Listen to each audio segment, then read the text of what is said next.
Ar tikrai tinklinė rinkodara yra idealus verslo modelis? Kas yra MLM? Kas yra tinklinė rinkodara? Šiandien apie tai ir dar daugiau. MLM kas tai? Labai dažnai tenka žmonėms pamatyti šias 3 raidės. Ir daug kas tai susijęs su finansiniam piramidėm. Bet šios raidės turi kitą reikšmę. MLM tai multilevel marketing. Lietuviškai vadinasi daugiapakopė pardavimų sistema. Ir dar lietuviškai MLM verslas tai tinklinės rinkodaros verslo sistema. Dar galime išgirsti kaip TM trumpiniu, tai tinklinis marketingas. Ar marketingas, teisingai tariasi marketingas.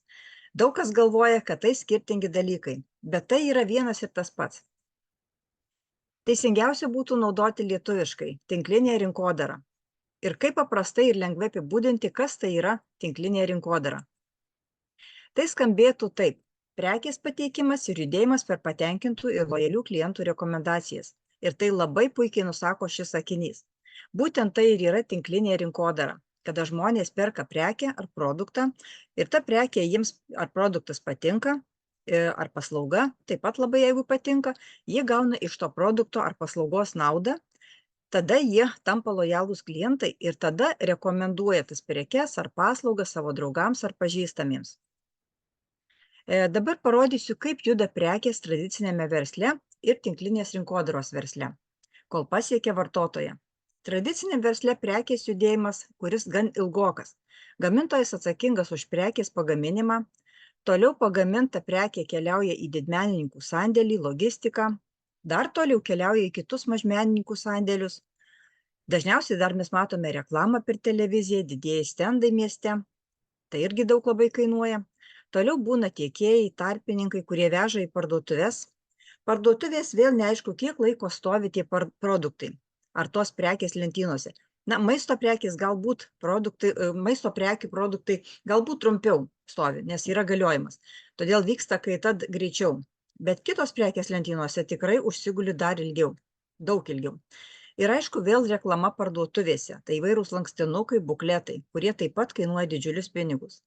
Na ir kai ateina klientas į parduotuvę, sumoka visą sumą 100% tos prekės kainos. Na ir mes matome, kad gamintojas gauna tik 20% tos prekės. Visi kiti 80% pasidalina, kurie nusėda tarpinėse stotelėse. O klientas sumoka visus 100% tiems visiems tarpininkams, kurie pasitaiko kelyje. Na ir visiškai skirtingai yra tinklinės rinkodaros versle. Jeigu mes pasižiūrėsime, tai čia gamintojas gauna didesnę dalį už savo pagamintas prekes. Vėlgi, produktai atkeliauja tiesiai klientų į namus ar į kliento nurodytą vietą. Nes dažniausiai tinklinės rinkodaros versle yra prekės užsakomos internetu, tiesiai iš gamintojo, su tam tikra nuolaida. Ir prekes atveža tiesiai klientui.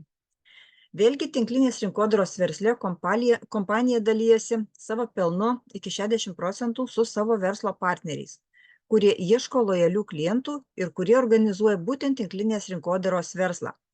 Na, savaime suprantama, šioje vietoje nėra reklamos, nes produktas juda per patenkintų lojalių klientų rekomendacijas, kaip skaitėme tam sakinyje.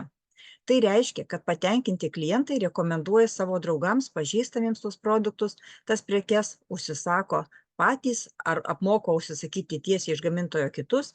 Ir tai būtų toks palyginimas tarp prekės judėjimo tradiciniam versle ir prekės judėjimo tinklinės rinkodaros versle. Ir kad dar būtų suprantamiau, aš pademonstruosiu, kaip iš tikrųjų veikia tinklinės rinkodaros sistema. Ir tikiuosi bus suprantama. Ir pademonstruosiu palyginimą su paprastu tradiciniu apsipirkimu. Įsivaizduokite, kad jūs atėjote į parduotuvę, kur jūs dažniausiai apsiperkate higienos priemonių, kosmetikos, maisto papildų, prisidedate į krepšelį produktų, atsistojate prie kasos, o pardavėja jums ir sako: nuo šiol jūs visi perkantys mūsų šioje parduotuvėje visam laikui ir visiems produktams, net perkant ir vieną produktą, gausite 30% nuolaidą ir dar kartais per akcijas papildomą 20–25% nuolaidą kai kurioms prekėms. Ir ką jūs manote, ar jums patiktų toks pasiūlymas? Aš asmeniškai būčiau labai patenkinta, jei tai būtų visuose prekybos centruose. Kas vyksta toliau? Mes pareiname namo, papasakojame artimiesiems, imame telefoną ir skambiname savo draugams, pažįstamiems, o gal keliems draugams. Pasidžiaugiame, pasidaliname, pasigiriame, Ar girdėjot, nuėjau į parduotuvę, prisidėjau pilną krepšį prekių ir man davė visoms prekiams 30% nuolaidą. Kaip faina. Rekomenduoju ir jums nueiti į tą parduotuvę. Nuo šiol visiems ten duoda nuolaidą. Ir ką manot, toliau visi jūsų draugai, aišku, jie išgirdo iš jūsų, kad ten labai faina, taip pat nueina į tą parduotuvę, apie kurią pasakojot, ir jie taip pat nori įsigyti prekių. Ir aišku, įsigyja prekių su nuolaida taip pat. Ir kągi, visi nuėję taip pat gavo tą 30% visoms prekiams. Ir kas vyksta toliau? Jūs nueinate vėl į parduotuvę ir pardavėja jums sako, kadangi jūs rekomendavot savo draugams, pažįstamiems ir artimiesiems apsipirkti mūsų parduotuvėje ir jie apsipirko mūsų parduotuvėje ir jie taip pat visi gavo 30% nuolaidą visoms prekiams, tai jums nuo tų visų jūsų pažįstamų apyvartos ir jūsų pačių apyvartos dar parduotuvė duoda papildomą 22% nuolaidą nuo visų rekomenduotų žmonių pirktų prekių, nuo visos sukurtos apyvartos. Kaip jums toks pasiūlymas? Manau, kad tikrai nuostabus. Tai būtent tai ir yra tinklinės rinkodaros versle. Būtent taip ir vyksta šis procesas. Tik tai tiek, kad tinklinės rinkodaros kompanijos jos neturi tradicinių parduotuvių, neturi lentynų, kur stovi produktai. Tik turi elektroninės parduotuves, elektroninius katalogus, kartais popierinius katalogus, tiek elektroninius. Elektroninė parduotuvė, kai mes tik prisijungime, iš karto užėję į parduotuvę matome kainą žemesnę, nes visam laiku mes gauname iš tos kompanijos 30% nuolaidą visoms prekiams, net ir perkant, kad ir vieną prekę. Ir apibendrinimui pakartosiu. Užėjus į tinklinio marketingo parduotuvę, mes perkame produktus su 30% nuolaida ir kai mes rekomenduojame kitiems taip pat pirkti iš tos elektroninės parduotuvės ir kai jie taip pat prisijungia ir perka, jie taip pat gauna 30% nuolaidą visiems produktams. O mums kompanija sumoka nuo sukurtos apyvartos. Ir tie visi, kaip sakau, mums, tai mes visi, kurie tą veiksmą atliekame, mes visi galime gauti tą papildomą nuolaidą nuo visos sukurtos apyvartos. Kuo apyvarta didesnė, tuo procentaliai uždarbis ir yra didesnis, nes pagal tinklinio marketingo planą pajamos augančios ir čia nėra jokių lubų. Tai būtent tokia sistema ir vyksta tinklinės rinkodaros versle. O apyvarta turi būti visur. Tai neišvengiama. Nėra apyvartos, nėra ir verslo. Nes kaip ir bet kokiam kitam versle, tiek tradiciniam, tiek tinklinės rinkodaros versle, svarbiausia yra apyvartos organizavimas. Ir kai mes verslo partneriai organizuojame apyvartą, gauname iš kompanijos pajamas už apyvartos organizavimą, dar paaiškinsiu, kas yra verslo partneris. Tai tas žmogus, kuris nori užsidirbti daugiau ir mokosi naujų dalykų ir tuo pačiu iš karto kuria vartotojų tinklą. Verslo partneriu gali tapti bet kuris prisijungia prie elektroninės parduotuvės ir kuria vartotojų tinklą, rekomenduoja produktus ir parduotuvę kitiems. Kodėl tinklinė rinkodara yra idealus verslo modelis? Todėl, kad yra be pradinio kapitalo, todėl, kad dauguma tinklinio marketingo kompanijų leidžia pradėti kurti verslą su labai mažu biudžetu. Tai gali būti prisijungimas keli eurai arba iš karto įsigyti produktai savo, kad galėtumėt išmėginti produktus ir kad žinotumėt jų naudą. Ir tada lengvai galėtumėt rekomenduoti kitiems. Jei be pradinio kapitalo, tai ir be rizikos. Jūs nieko nerizikuojate. Vėlgi, kodėl idealus verslas? O idealus todėl, kad tai ateities verslo modelis ir jis nuolat auga. Ir vis daugiau kompanijų pradeda veikti taikant tinklinės rinkodaros verslo modelį. Ir tai be jokios patirties, nes tinklinės rinkodaros versle visko galima išmokti, nuolat tobulėti ir pasiekti didelės finansinės sėkmės. O dar norėčiau akcentuoti skyrių be patirties. Būtent darbo santykių ateitis yra tokia, kad žmonija orientuojama į savisamdą. Apie tai šiek tiek vėliau, nes tinklinės rinkodaros verslo galimybės suteikia paprastiems žmonėms, bet turintiems didžiulės ambicijas, džiaugtis geresniu nei vidutiniu gyvenimo būdu, džiaugtis ramybė ir džiaugtis finansiniu stabilumu. Būtent savisamda, kai gali savo kurti darbo vietą iš namų, kai turi savo verslo galimybę, būtent tai įmanoma su tinklinė rinkodara. Asmeninis augimas, tobulėjimas pats pagrindinis dalykas. Be asmeninio tobulėjimo nebus geresnės ateities. Kuriant tinklinės rinkodaros verslą, Turime skirti laiko išmokti šio verslo sistemos plonybių. Ir ne tik šio verslo plonybių, bet apskritai viso suvokimo, kas vyksta pasaulyje ir ką mes turėtumėm žinoti ir kokie yra dėsniai, kurie veikia laimingam ir sėkmingam gyvenimui. Toliau, daugybė žmonių renkasi tinklinės rinkodaros verslo modelį. Kodėl daugybė žmonių renkasi tinklinės rinkodaros verslo modelį? Kas atrodo patraukliausia šioje veikloje? Tinklinėme marketinge yra aukštos kokybės produktai. Tai jau įrodyta. Tinklinės rinkodaros kompanijos nesireklamuoja per televiziją, radiją ir spaudą. Šių produktų nėra prekybos centruose.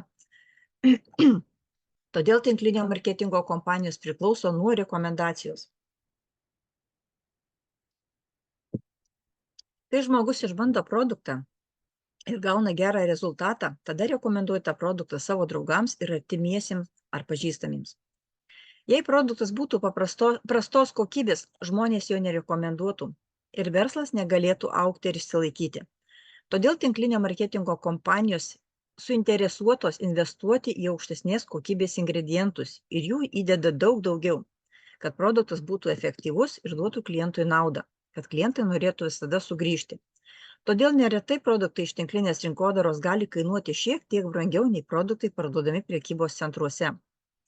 Taip pat, kaip perki iš tinklinio marketingo atstovo, tu perki iš žmogaus, o ne iš korporacijos. Todėl gauni geresnį, kokybiškesnį klientų aptarnavimą.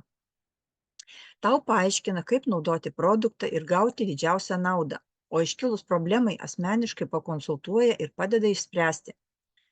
Nes korporacijos tikrai tokios galimybės nesuteikia. Ir tam nereikia kvalifikacijų, prisijungiant prie tinklinės rinkodaros. Niekas nežiūri į tavo CV. Pradėti kurti savo verslą tinklinėme marketinge tau nereikia turėti žinių ar patirties, nes tave visko išmoko pažingsniui prisijungus prie kompanijos. Svarbu pačiam panorėti. Čia yra pozityvi aplinka ir bendraminčiai. Dažnai girdime iš žmonių, kurie dirba samdomus darbus, kad jiems nepatinka jų kolegos arba viršininkas, arba pati darbo aplinka yra nemaloni. O tinklinės rinkodaros versle tu esi apsuptas pozityviai žmonėmis, energinga atmosfera. Kartais tinklinio marketingo kritikai vadina šį verslą netgi sekta. Nes šios industrijos atstovai tokie pozityvūs ir renginiai tokie kupini energijos ir entuziazmo. Jei tu statai savo komandą, tu pats renkiesi, su kuo nori dirbti. Todėl gali dirbti su žmonėmis, kurie tau patinka ir kuriuos tu mėgsti. Tu kuri savo bendruomenę ir bendraminčių ratą, su kuriais gali ne tik dirbti, bet ir keliauti, mokytis ir švęsti. Šiame versle tu kontroliuoji savo darbo valandas. Gali dirbti ryte, vakare. Įsijunkit garsą, jeigu galit.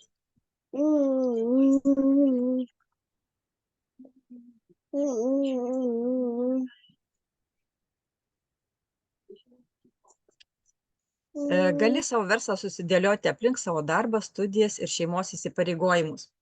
Tu kontroliuoji, kiek valandų įdedi į savo veiklą. Kuo didesni tavo tikslai, tuo daugiau įdedi pastangų. Kuo daugiau laiko investuoji į savo veiklą, tuo didesnį rezultatą ir turi. Jei nori palengva statyti verslą, puiku. Jei nori intensyviai ir greitai kurti verslą, taip pat šaunu. Kartais tinklinės rinkodaros kritikai sako, kad toks pajamų šaltinis yra nestabilus, nes vieną mėnesį gali būti geri pardavimai ir apyvarta, o kitą ne. Samdom darbę kita vertus, tu turi stabilų atlyginimą, bet tavo darbo vieta ir darbo valandos priklauso nuo tavo viršininko ar kompanijos savininko. Tave gali bet kada atleisti ar pakeisti kitu žmogumi. Šiame tinklinio marketingo versle iš kitos pusės tu susikuri savo darbo vietą, todėl niekas tavęs negali atleisti iš šio darbo. Sukūrus klientų bazę ir komandą, tu susikuri stabilias, reguliarias pajamas. Palyginus tinklinį marketingą su tradiciniu verslu, kiek kainuoja startuoti tinklinėme marketinge ir kiek kainuoja pradėti tradicinį verslą, manau, aiškinti daug nereikia. Kas kada nors bandė ar atidarė tradicinį verslą, žino, kiek visko reikia, kad jį pradėti ir kad jis įsivažiuotų. Tradicinėme versle dažniausiai reikia 10 ar net 100 tūkstančių investicijos. O tinklinėme marketinge kaina yra labai žema arba prisijungimas visiškai nemokamas. Dažniausiai kaina gali priklausyti nuo kelių eurų, 50 ar kelių šimtų, nes kai kur reikia įsigyti produktų paketą startui. Kadangi dauguma tinklinio marketingo verslų stato internetu savo verslą, naudoja telefoną ar kompiuterį, tai verslo išlaikymo kaštai yra labai maži, palyginus su tradiciniu verslu. Galiausiai yra labai maža rizika. Čia tau nereikia imti paskolų ar užstatyti namus, kad pradėtum savo verslą. Ir kad jį užkurtum, plėtotum, net jei tu nuspręsi, kad šis verslas ne tau, tu būsi tik įsigijęs produktų, kuriuos galėsi suvartoti pats, o kai kuriuose kompanijose net yra galimybė grąžinti produktus atgal į kompaniją ir gauti pinigų grąžinimą. Aišku, jeigu tie produktai nepradėti naudoti. Jei nusprendei, kad tau tai netinka. Neribotos uždarbio galimybės. Tinklinio marketingo versle nėra ribų, kiek tu gali užsidirbti, o samdomam darbe dažniausiai mūsų uždarbis yra limituotas. Kartais galime padaryti šiek tiek, bet tai dažniausiai nebus labai reikšmingas pokytis savo pajamose. Nes samdomam darbe, kuo daugiau uždirbi, tuo daugiau atskaito mokesčių. Kalbu iš savo patirties. Samdomam darbe dažniausiai kalba eina apie sudėtį, tai yra, kaip galėčiau papildomai uždirbti kelis šimtus eurų ir žmonės dirba viršvalandžius, šeštadienius, sekmadienius. Versle kalba eina apie daugybą, kaip galėčiau padvigubinti, patrigubinti ar padauginti iš 10 savo uždarbį. Ir tiesiog galvojam, sukam galvą, kaip atrasti daugiau naujų klientų. Svarbus žodis yra potencialas ir tai ne garantija, kad uždirbsi labai didelės pajamas. Tavo pajamos priklausys tik nuo tavęs ir tavo sukurtų rezultatų. Niekas negali uždirbti pinigų už tave. Tai yra tavo atsakomybė šiame versle. Nesvarbu, kokia gera tavo kompanija, produktas ar palaikymas, jei tu nedarysi tinkamų veiksmų, jei pats neįsiimsi daryti tų tinkamų veiksmų, rezultatų ir pajamų nebus arba bus labai mažos.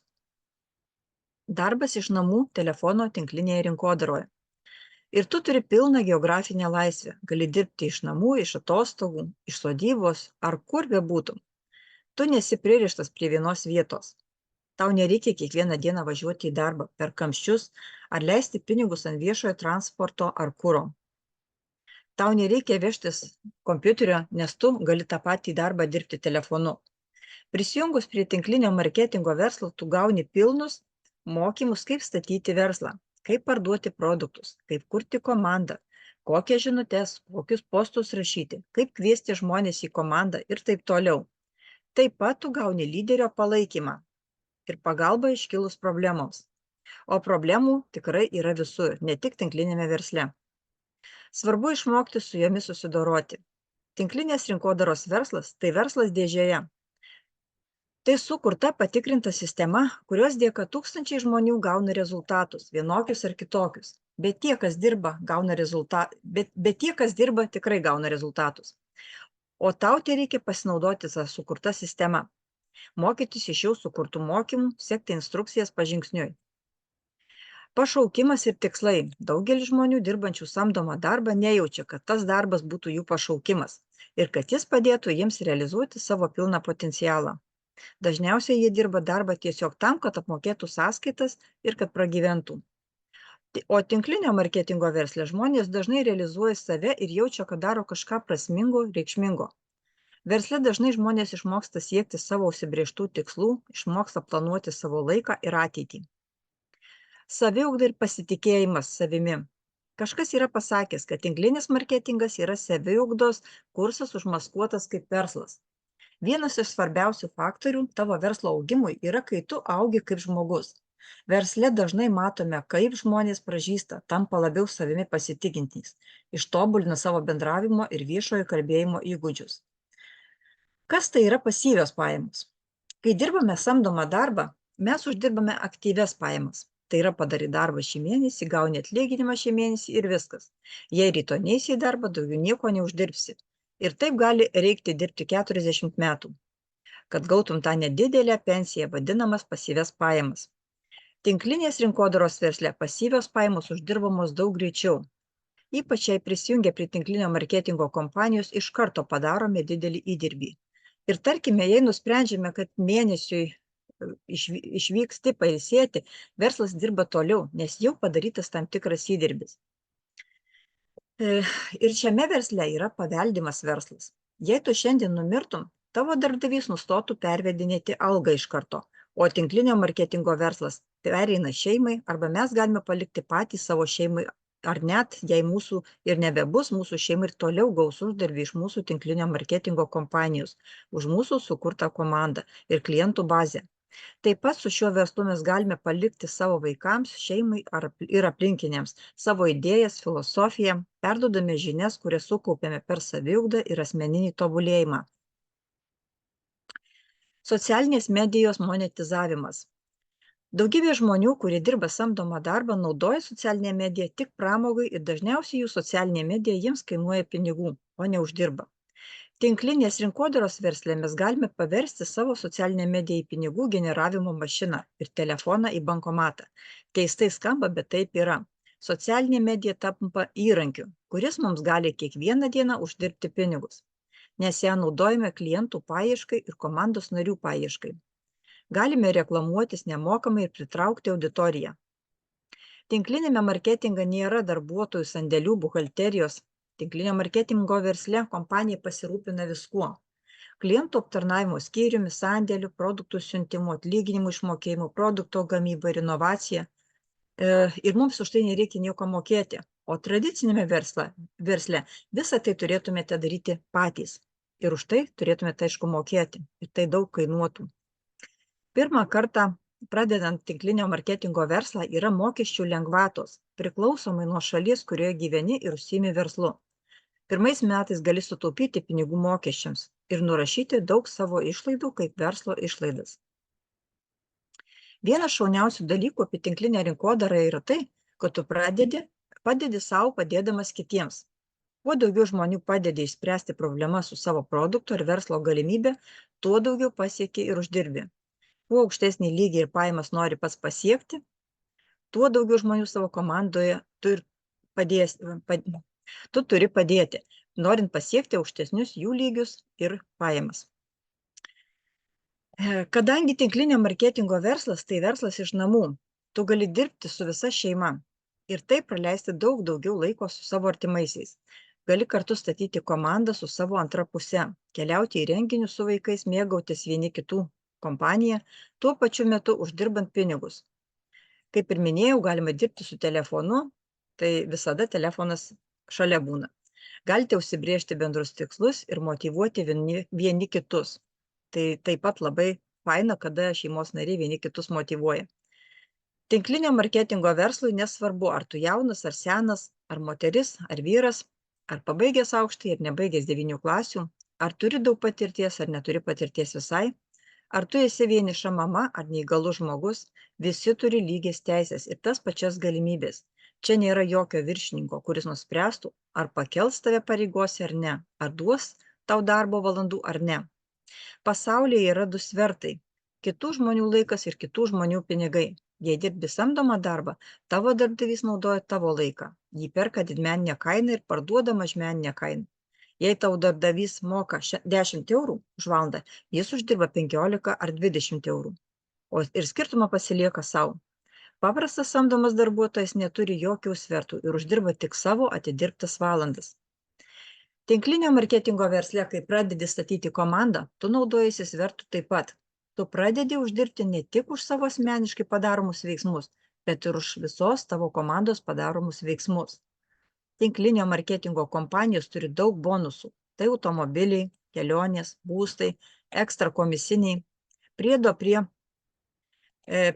labai gero uždarbio tinklinio marketingo versle, tu gali taip pat užsidirbti automobilio bonusą, kur kompanija išmoka naujutėlaičio automobilio lizingą tau. Tu gali užsidirbti kelionės, kurias padengi kompanija savo lėšomis. Būna ir kitų prizų ir piniginių premijų, kurias galima uždirbti prie savo komisinių.